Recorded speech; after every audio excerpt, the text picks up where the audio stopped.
Hello and welcome back, everyone, to another episode on the Lunar Nation podcast. This is your host, Franz, and I'm joined today again by my fellow co hosts, Sagoon, Harsh, and Arrow. Today, we're going to be discussing and looking at the rising tensions that have been recently occurring between China and its neighbor, Taiwan. China, a global superpower, points to history to say that Taiwan was originally a Chinese province. However, Taiwan claims the same history to deny the fact that they were never part of China. An ongoing dispute has left the region in a standoff, as well as hostility and tensions on the rise. With only 13 countries recognizing Taiwan as a sovereign country, China exerts considerable diplomatic pressure on other countries to deny the recognition.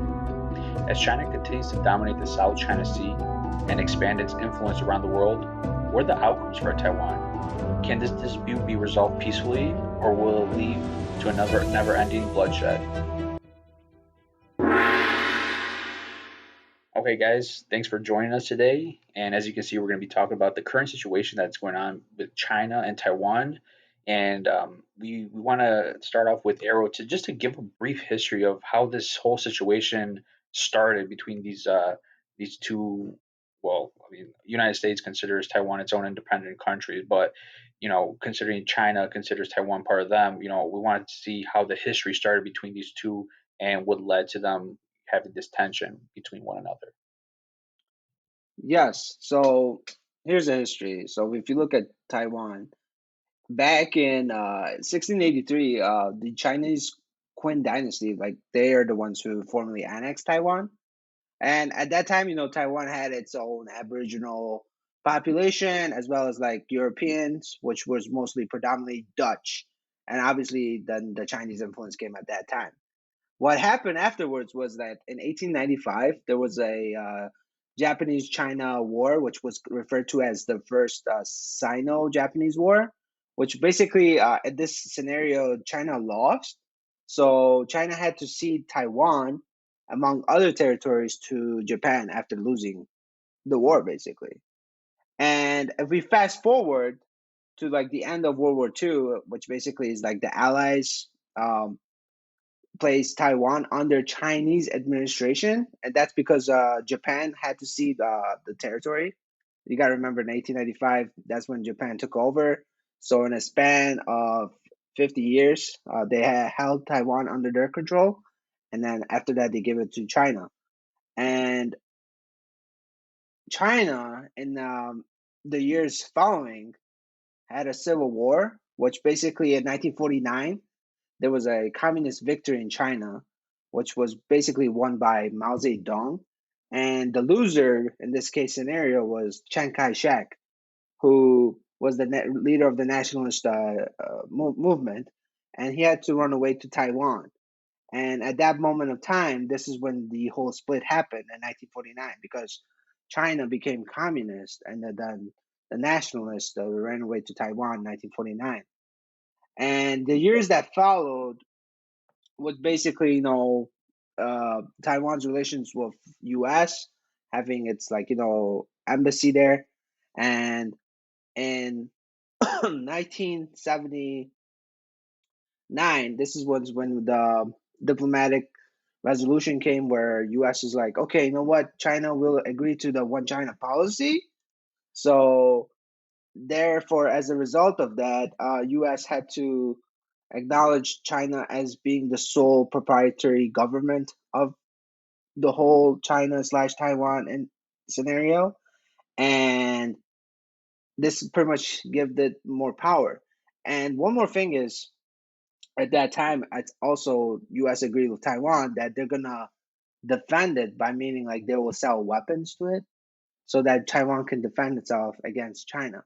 And then now that you see years down the line, you see this whole situation, because what we're seeing right now is Taiwan, they're independent, but what China is saying right now is if Taiwan declares independence, that is the moment where we will declare a military invasion. Why? In my opinion or theory, is if China does not do anything and lets Taiwan declare its independence, this is going to be a cause for basically rebellion within Chinese territory or elsewhere that China has control of.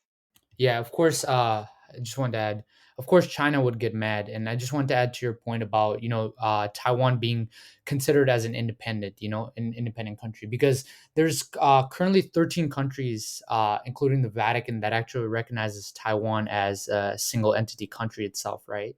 So if China were to split off, like you said, not China, sorry, Taiwan would split up, like you said, then there would be some kind of uproar, right? Because of what China feels with Taiwan and the connections that they have.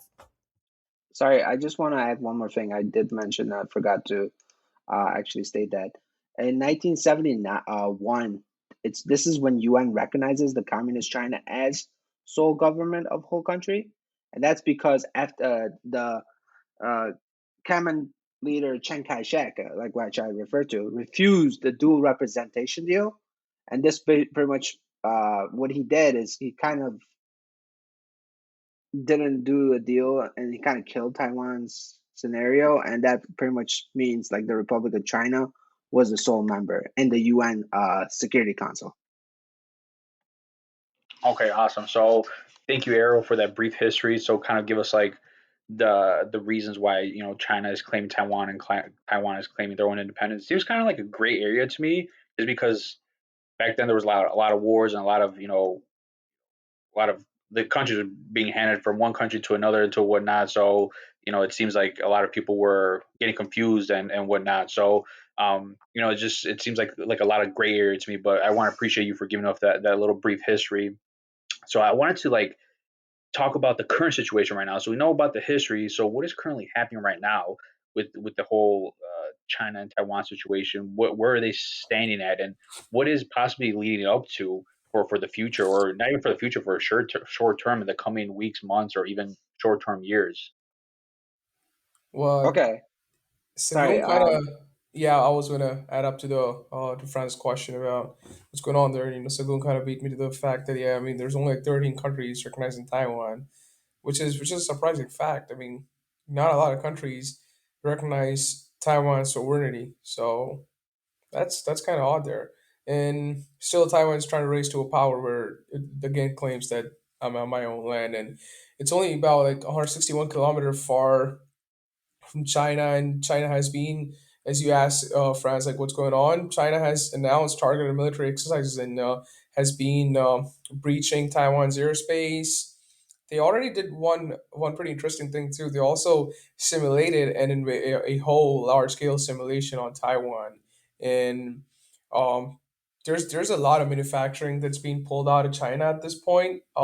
Before, China was a huge recycler for United States, and I think now all that garbage and recycling has been targeted towards India, and also active pharmaceutical ingredients that were manufactured combined by India and China, that was about to 80% of the world, now has been pulled out of China as well, and those same contracts are going to India again.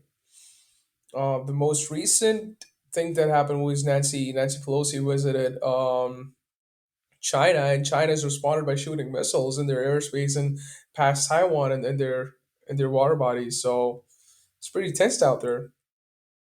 Yeah, they. I think you meant to say Taiwan. You said Nancy Pelosi was in China. Oh, I'm sorry.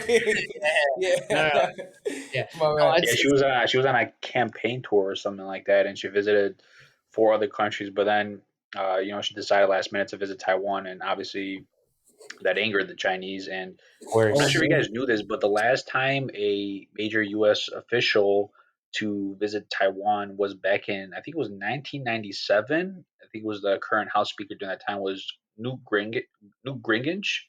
I think I butchered his last name, but anyway, I'm pretty sure everyone gets the gist. He touched down in Taiwan. I think it was like I said, 1997, and even during that time, China still had an outcry, and they were upset about this whole situation. However, they couldn't really do much about it because back then they were still not well known as a global superpower as they are now, and their military was not pretty much really intact. It was really outdated and whatnot. But again, that's what is that, like over 25 years ago, and a lot has happened in those 25 years, and you can see a big difference from how they acted back then to what they're acting now. As like Harsh mentioned, they're acting simulation of how they would invade Taiwan. They're doing a lot of military drills, whether it's in the air, sea, land, and whatnot, and really boasting their superpower and what they could do and what kind of force they could show. Yeah, they're definitely like flexing their muscle, but as a superpower themselves, right? Because they want control.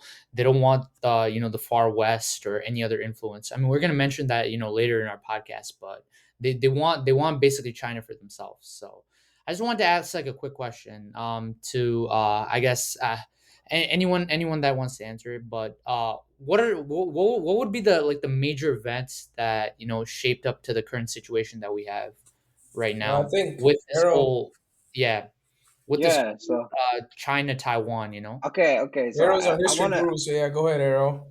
I want to actually, this might give you a big clue. So in 2016 of January, the pro-independence Democratic Progressive Party candidate, who's the current president of Taiwan, takes office in May. So just as a background, she's pro-independent. So that's like already a red flag for China.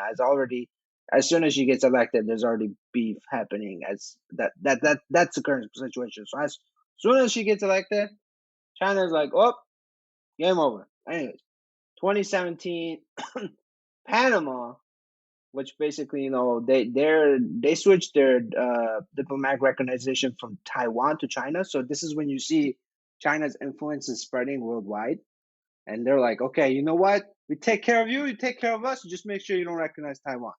So this is like later on, you see countries like breaking diplomatic relations with Taiwan, and you saw the current moment, Nancy Pelosi go to Taiwan. Obviously, she says this is more of like a strong notation that United States stands behind Taiwan in terms of defending, because it's a difficult situation here. If the government does not take action and says we're gonna come in and do anything, it kind of gives a bad image to other allies. Where in terms of like, oh, you didn't really take care of Taiwan, and you coming, well, how can we trust you if a situation happens to us? You know what I mean? And at the same time, the current situation is the current president of Taiwan is pro-independence. She wants to separate Taiwan from China. She's not fully of Han ancestry, which is basically the main Chinese ethnicity.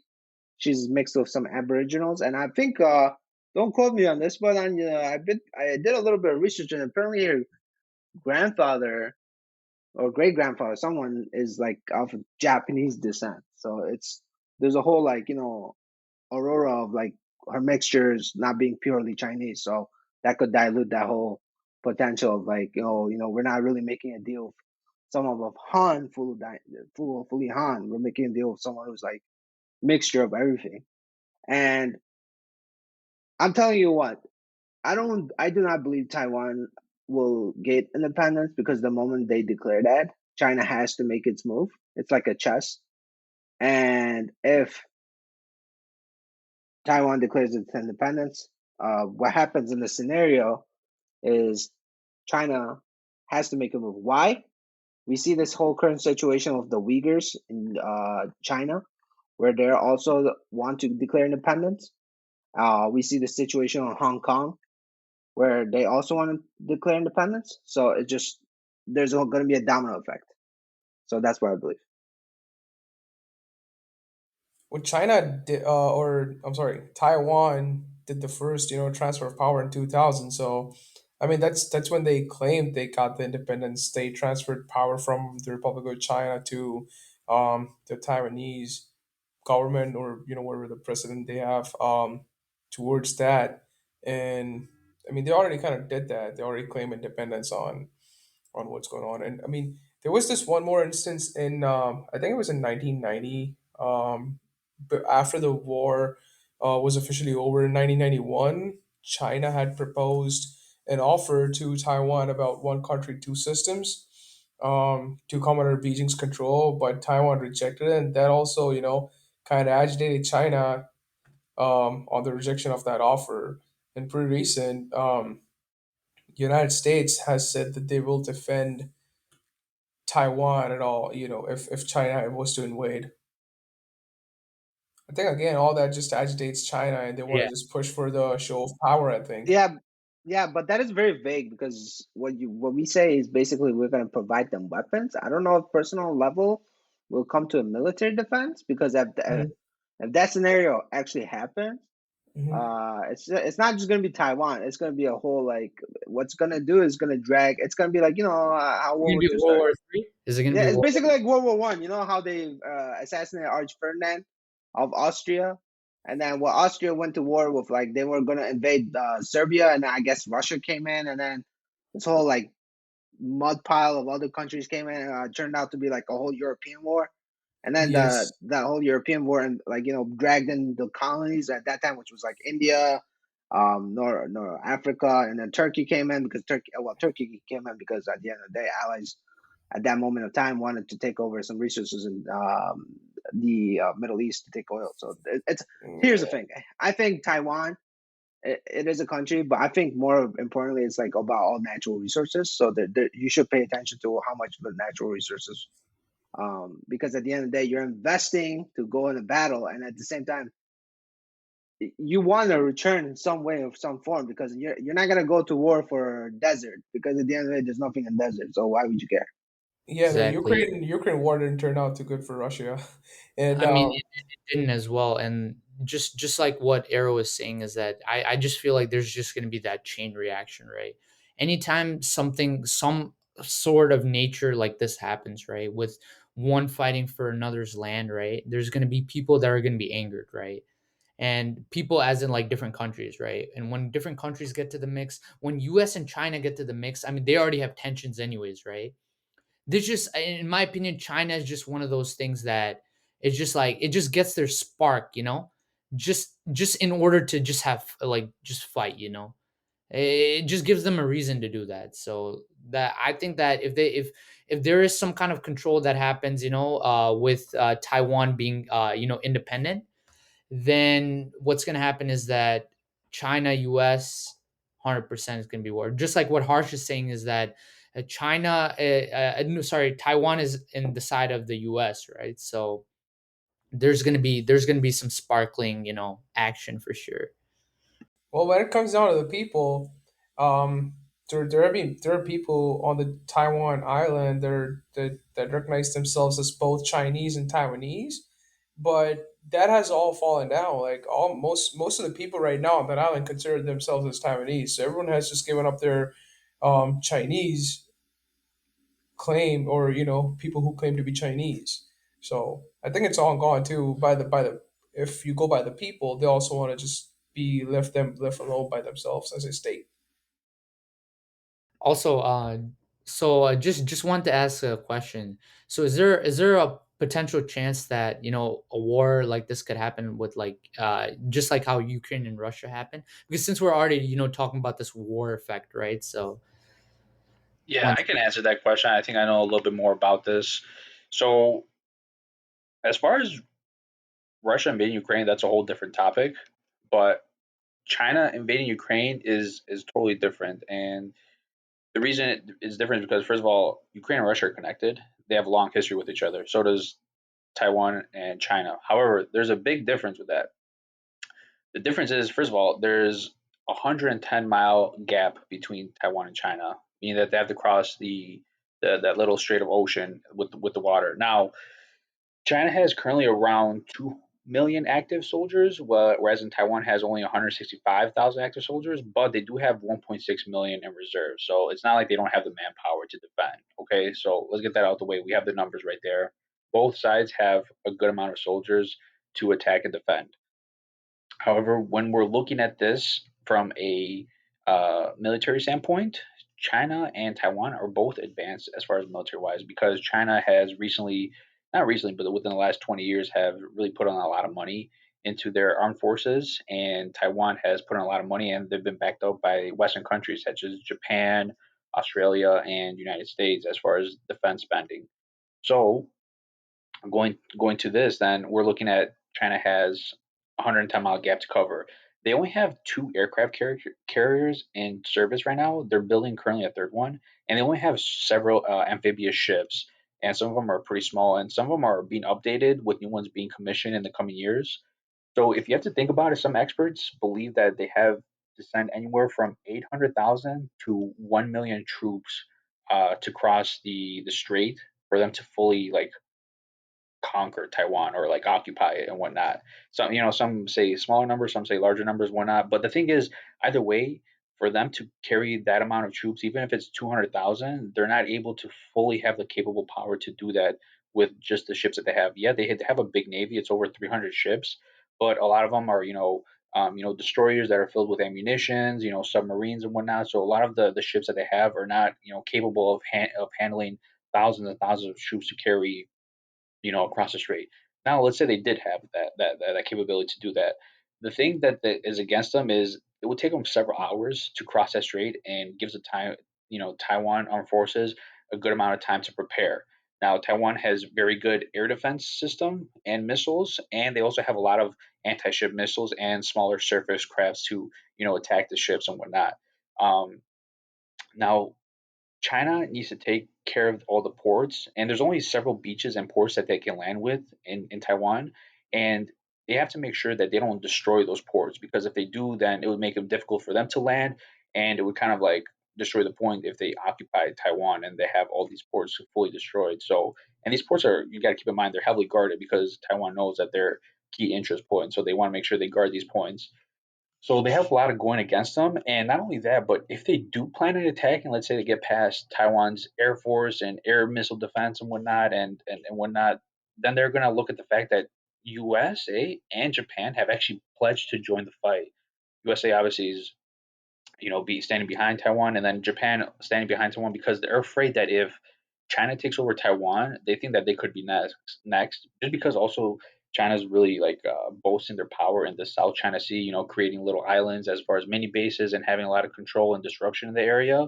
So, from a standpoint, as far as military invasion, I think that it would really be in China's not in China's favor to attack because, like I said, it would they don't have the capability right now. I'm not saying they're not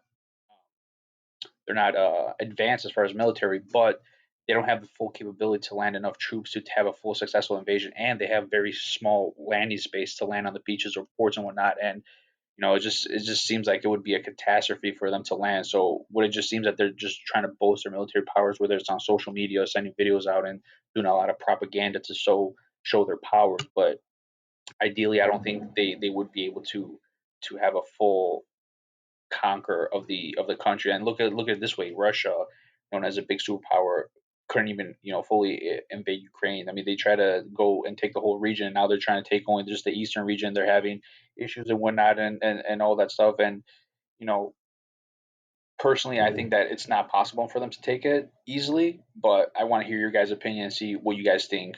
So I think for me, I just want to say I do agree with your point, Franz, that it is military wise, just the region of Taiwan itself, it's really hard. But I just think it from like a mentality kind of thing, right? So and actually in 2021, so the Chinese president Xi Jinping said, those who forget their heritage, betray their motherland, and seek to split the country will come to no good. So they actually have this kind of like they have it in their in my opinion they have like a mentality that Taiwan should be theirs. They should be able to claim it because it rightly belongs to them. So I just feel like just because of that motivation itself, even though it is militarily disadvantaged, I think they will try it, just to see what would happen. Like you said that Ukraine wasn't successful, but if they didn't try it, right, like you won't get a result without actually trying to see what would happen, right? Yeah, but you're not like playing a game here. You're playing with lives and actual I mean, like you are playing with you're playing lives, with, but because the thing is like if you advance, not only is you having like half the world against you that are people that are not your allies are going to go against you. You're going to put yourself in a predicament that you're going to be either in a full blown war, your economy might go down, you might but lose, and the possibility of you losing, you might lose the whole nation. I mean, it's not something that you like. It's not a game that you play with. This is like actually Yeah, like it's real life not. scenarios. So for them to I actually like jump in and actually fight to see if they take it or not is like it's like a big risk. I It's not agree with you. Last Warzone. last thing I'm gonna say is just China already has a lot of enemies anyways, so in my opinion, I don't think they really care. So I think they've already had enough enemies. I think they might as So, well so go try. in your opinion, I don't know if I agree or disagree, but let me tell you one thing. China, as far as like diplomatic, they're very patient. I heard this before from somebody else that when you're dealing with someone from China, where you basically they're like a crouching tiger. They'll be patient until the moment the enemy is weak, and then they will attack.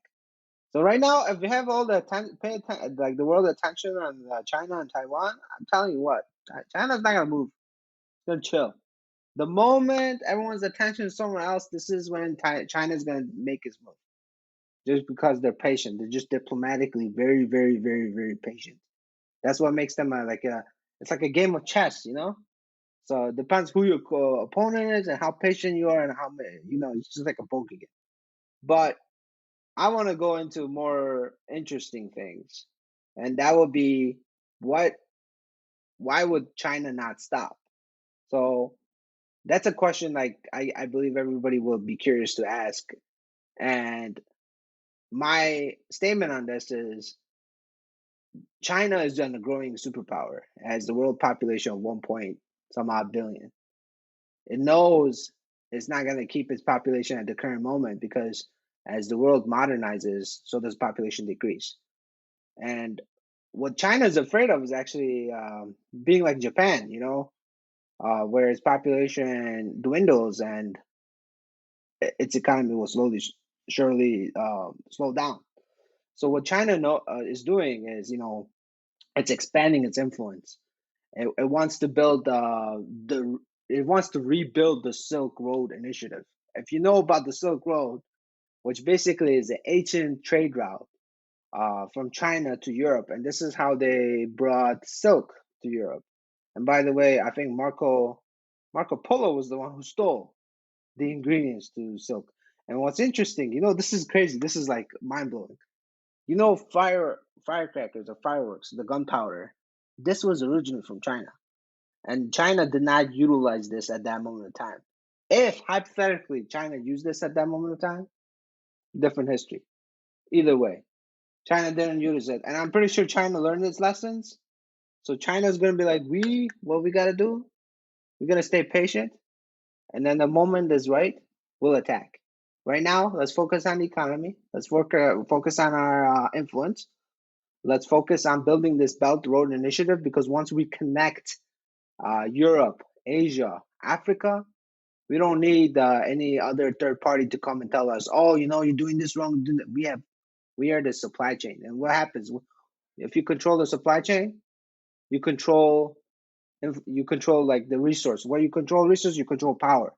That's what You they're bring gonna up some do. good points, and also I kind of want to emphasize on the point you mentioned earlier in regards to like when you mentioned like the weaker population and whatnot. So I know there's a lot of controversy going around that, and I know it's been the news been suppressed on that as far as China. Not a lot of information coming out, but it seems like China doesn't want to stop because they want to again, like you mentioned, they want to control that power. So it's like when the Uyghurs were kind of like trying to do their own thing and whatnot, China had to shut them down, especially also with I mentioned with Hong Kong and a lot of the protests that were happening. And then when COVID happened, China was able to shut them down and keep everything at peace. So it's like if Taiwan starts coming up and gain their independence, then it's going to show kind of weakness for China, and then it's going to start a domino effect. The Uyghurs might stand up again, or who knows, other provinces and regions might have their own little issues and debates, and it could cause a lot of internal conflict within the region. And also, as we can see with kind of going a little off topic, but with Russia, how they had back then the Soviet Union, they had a lot of countries under them. They had the little buffer zone, they had control, and then when that all went away after 1991, Russia was left on its own, and then the NATO started coming in and taking over a lot of the countries in Europe, and Russia felt had to go on the offensive, and so we can see obviously fast forward they're kind of going after Ukraine, and there's a whole lot of conflict and a lot of things, but they don't want to go into that. But yeah, you're right. China wants to contain that power and keep it. They don't want to stop what they've created so far. So by letting other sovereign nations such as Taiwan or other regions go off on their own, it would show a lot of weakness for them, and it might end up to them splitting up or ruining the party. So they want to show that upper hand of that I think a dominance. lot of countries around the world also owe a lot of money to China that gives them a lot more leverage over trade and what goes through and comes through from all the ports. Also, they also have this other Belt and Road initiative that they're using to. I think that road leads from Pakistan to a couple of stands over that region and then towards Russia. And they have active military personnel on those roads and those ports and borders protecting their assets over there. Mm, U.S. owes about a trillion or trillion.2 dollars to China right now. Did you say the U.S. Owes China? Yes, a trillion, I over a trillion see. dollars, and Japan as well gives those Asian Mm, guys a little bit more leverage. I know I China see. and Japan are nowhere on the same page, but So the question would be then. So China's not stopping; it's showing their power. So I guess what are the leverages that China has against the West? So what you're saying is one of the leverages China owns bonds and U.S. manufacturing power, so they kind of control a subsector of the region, and that since they're in control of that, there's kind of like a stalemate between the two nations. Even though China's not able to invade, U.S. is not able to do anything on its side either. So it's kind of like a stalemate. Is that what you're kind of saying, Harsh? yeah, because right now, whatever is being manufactured inside the United States, all the bigger manufacturing companies, even if you take mostly automotive, have their base materials sourced from China. Yeah, All everything the that you see. everything's just sourced from China at this point. Yeah, like any product that you see, you're looking at it, you look at the back, made in China. All the people, like, I just wanted to mention this quick, is like, the people in China are very, like, I guess, like, nationalistic, patriarchal. So what they do is they come into the US, they come to all these foreign countries, and then they learn all the skills, and then they go back to China, and they perfect their craft, and they grow these big companies and these empires to improve their economy because they want the best of their nation. So that's why right now China's economy is just like at a constant rise. If you compare the GDP from China and the US in 2021, China is 8%, US is around 5.5%. So that shows you how much of a power China is at itself, right? So compared to the US, when you're doing like a head-to-head face. For sure, most definitely, undoubtedly, that China is definitely a global superpower. So as we can see, we talked about what kind of leverage China has against the Western countries, and what kind of military actions they would take, and if it's possible, and what the current situation is. But what do you guys think the future outcome would realistically be? Not even within the next couple of years. I know that Arrow mentioned that China is very patient and whatnot, but do you guys believe that it would actually be invaded? Like, what are you guys' actual predictions for a future outcome? Do you think that things could actually turn out peacefully, or do you think it's going to be like a never-ending bloodshed? Yeah, I think just because of the mentality, like I mentioned, right? Like I mentioned before, it's just the mentality of China itself, right? They claim China as theirs, even as I mentioned the president's quote as well, right? So I just do feel like one time there's gonna be that, trigger that happens, some kind of event that leads to it. And then what's going to happen is that I feel like all the other countries are going to be involved in it, and when all the other countries becomes involved in the situation, then there's just going to be a global war. So I don't want to be the guy that says bad news, but I think there might just be a global war, just because of this issue that happened with different countries taking different sides. And then again, to quote Sagoon, China is just OP, way Very overpowered. over. And so, going, I see that. I think you're taking it to the extreme. That's my opinion, but Yeah, I mean, I, it's the I future, personally right? think that it'll be like an ongoing event till maybe I don't know. Either one of the governments gonna either the Chinese government's gonna give in the future if it changes leadership, or the Taiwanese government's gonna give in if it changes leadership. That's my opinion, but who knows? I could be Let, wrong. let me tell you, this is the realistic. The the leadership in Taiwan will most likely be forced to change. How it's all going to be economical because at the end of the day, there's a story that goes back in the so people, you know what? People's main source of happiness is like basically having shelter, food, and health. And the moment, like, let's say if China becomes more powerful, and then what China, I don't know if you guys know, but when Nancy Pelosi visited Taiwan, China put more sanctions on Taiwan. Basically, they stopped all concrete resources going to like the whatever to make concrete to Taiwan. And then prior to that, they pretty much said Taiwan cannot ship any more pineapples and sell it to China. So they're putting economic pressure. And usually people. Here's the thing: you could have allies, but the moment you get rid of you put that economic pressure and you cut the resources, what happens? People go crazy, and people will more likely agree with you because at the end of the day, they need the resource to survive. And China is already doing that to Taiwan, and we'll see what Taiwan's going to do. But at the end of the day, I think China is already in a better edge at this situation to put the extreme pressure. And what I believe is going to happen is sooner or later, with China's influence, and if the Yellow Belt Road Initiative is constructed, I guarantee you, Taiwan will most likely change leadership and then become more of a closer tie with China at a certain point in time. There's this book by Rush Doshi, The Long Game. Um, it broadly gives out the China's grand strategy to displace American order, and it has a couple of chapters that defines and a grand strategy how China is gonna displace the power and displace American order that's growing over the world right now. The Western influence is growing over. That's a good recommended read though for our audience. What was the book again? I just want to make sure. The Long Game. The Long Game. Okay, I'll have to Yeah. read that. Awesome, awesome. Well, thank you for the book, Harsh. We'll be sure to take a look at it, and I think that was a great topic that we tackled. I know there's a lot more to cover, and there's always ongoing information and whatnot. But just to get a little bit the gist of what happened in the past, what's currently happening, what are some outcomes for short term or long term. So I want to shout out the audience for joining us for this discussion.